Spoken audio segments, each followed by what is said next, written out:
What's up, guys? Welcome to Fed by Fire. I'm Christian Whitlow. I've had a great weekend. Went to the Mother's Day Festival, made some crafts with my daughter.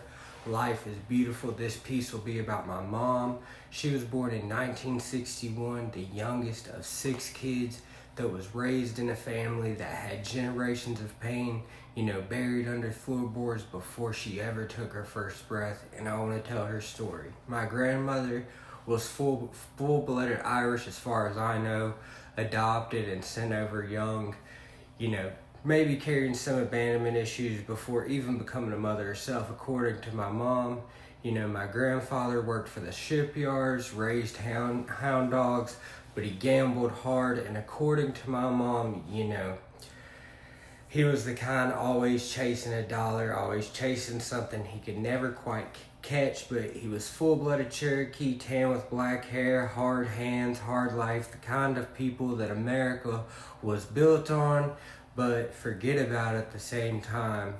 And, this isn't one of those polished stories where everything wraps up with inspiration and AI music and a happy ending. This is real. This is generational trauma. This is the side, of America that's hidden behind trailer parks, Dollar Generals, pawn shops, church revivals, and county jails. And that's just most of our lives in this part of the country. People think trauma always comes from one giant moment, but sometimes it's thousands of smaller moments stacked on top of each other until, they crush a family slowly over decades and decades. My mother grew up in a house, where survival mattered more than affection. Men worked until their bodies broke down. That's how life was. Women endured things silently because that's what women were expected to do back then. And nobody talked about mental health. She said that clearly. Nobody talked about abuse. You buried it, you drank it, you smoked it, or took it out on the people closest to you, and that's what it was. One of the stories, my mom told me that never left my head was about some migrant workers who came to work through one of the farms nearby. According to her, 2 of those men, assaulted her. My grandfather, found out. Think about how horrifying that was and what that does to a family, even back then. When something like that happens in an era, where nobody gets counseling, nobody gets justice, and nobody even, has the language. But the story went, they were never found. The process, happened, that pain doesn't disappear, mutates, it spreads in every relationship afterward, into every child raised in that environment. But here's the thing, about my mom. For all the pain she inherited, she spent her entire life trying to create joy for everybody else. She had my sister first, then me, and from that point on, her entire life became taking care of someone else. And before us, it was her nieces and nephews. Then, it was my sister, then it was me, then it was my niece, then eventually my own daughter. My mom, has spent her entire existence making sure that somebody else felt loved. It's what she did. She made people feel safe, fed, and special. And when I say special, I mean magical. Every birthday, every Christmas, every Thanksgiving was amazing. Every Easter basket, every little moment that she could afford to turn into something beautiful, she did. And even, when money was very tight, even when life was chaos, even, when she was exhausted, she made it happen. She made holidays feel bigger than life itself. And as a kid, you don't realize what it takes, just to wake up and the tree is full, the food is cooked, the presents are wrapped, and the lights are glowing, There's music playing, and you think magic just exists. That's how it is back then. Then you become an adult, and you realize that somebody had to bleed to create that magic. And my mom, she worked her ass off. Her 2 main jobs, she worked at one place as a phlebotomist, sticking people's veins all day, dealing with sick people, stress, and long shifts at nighttime. Then she worked at a factory helping make microchips for Black Hawk helicopters. So think about that contrast for a second. She went from taking blood during the day to helping build technology that was tied to war machines. At another point in her life, all this while all raising kids and carrying generations of emotional weight on her back, and somehow she still found the energy to love people, not just her own children either. Basically, everyone I brought her around, all me and all my sister's friends, were treated like family. My mom, fed people that weren't hers. She gave rides to kids that weren't hers. She bought birthday presents for people she didn't have, Easter baskets. If one of our friends was having a rough time, they ended up at our house eating dinner. That's just how things was. And, that's just who she was. My mother, would give away her last dollar if she thought that somebody needed it more. And I think, that's what makes stories like hers so complicated, because people aren't just, one thing. The same person carrying trauma can also be, unbelievably loving. The same woman who breaks down emotionally can also hold entire families together. The same mother shaped by chaos can still create moments of warmth, so powerful that her children remember them forever. At least I do, at least. And there's a sound to chaos, when you grow up around it, and people who have lived through it know exactly what I'm talking about. The cabinet doors slamming, glass breaking, that's just normal life. A woman crying in another room, and the silence afterwards that somehow feels even worse than the screaming itself. And the terrifying thing about trauma is your body remembers even when your mind wants to move on.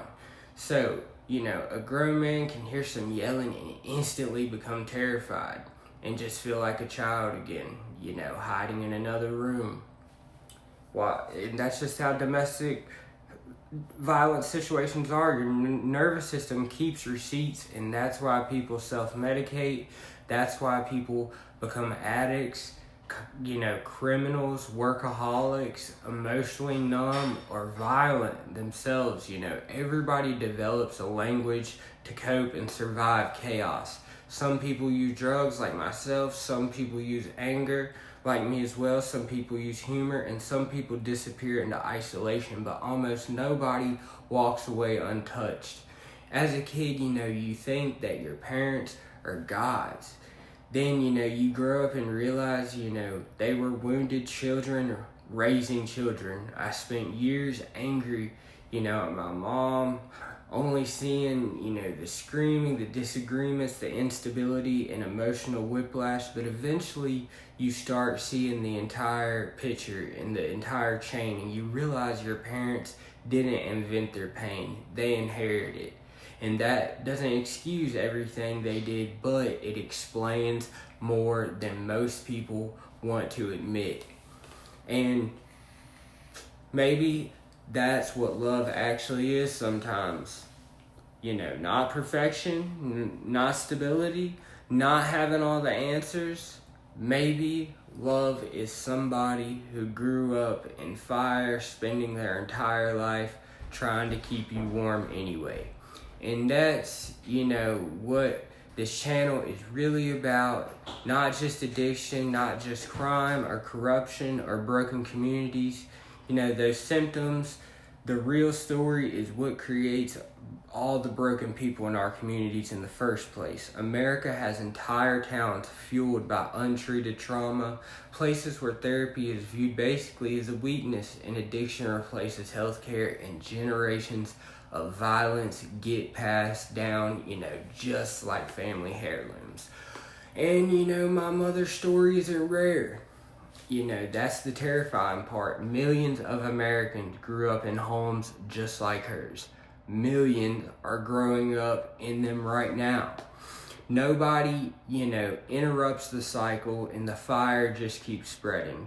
Parent to child, child to child, generation after generation. But every once in a while, somebody born in these, cycles still chooses to spend their life giving to other people. But, I wanted to make this video because I'm blessed. I was born with 2 parents that love me. And this video was to honor her. She taught me to do right and I did wrong on my own. But in the end, she just wanted me to be happy. Even if my version of happiness was nothing more than a path of destruction, she warned me about. She warned me about how cold life could get, how dark, but never let someone else change you or make you jaded. And things may have got crazy sometimes, but we had a lot of fun. She provided me with the best life, she could. When me and my sister were pure chaos, as a result of that, she was caught in the crossfire and lost everything, basically because of us. But she forgave us over and over again. And at my lowest, she would look at me and cry. And instead of saying you're pathetic or worthless, she pleaded that you can do better. I know you can. And those images are the ones that would replay, in my head. But thankfully, my mom, got to see me get my shit together at least and change my life, become a parent, And towards the end of my mom's life, I watched her suffer day in and day out all the way to the end. I know we will meet again in heaven though. I also wanted to bring up the incarcerated moms, the ones in prison and jails, to the ones in rehabs, to the ones who have had miscarriages and never have a child, to the moms in custody battles, to the ones pulling 12-hour shifts not getting to see their kids today. You are not forgotten on this day. I start my work day next week, so I probably won't have anything out till Wednesday or Thursday. I need guests. My email's in the comment if you want to get your story out there. Shout out to my kids, my wife, and my family for making this the best Mother's Day ever. Without them, I probably would not be alive. I probably would have had to make myself at least not in this world. So a big shout out to them. I owe all my success to them, and thank you guys for watching. I'll catch you on the next one. Peace.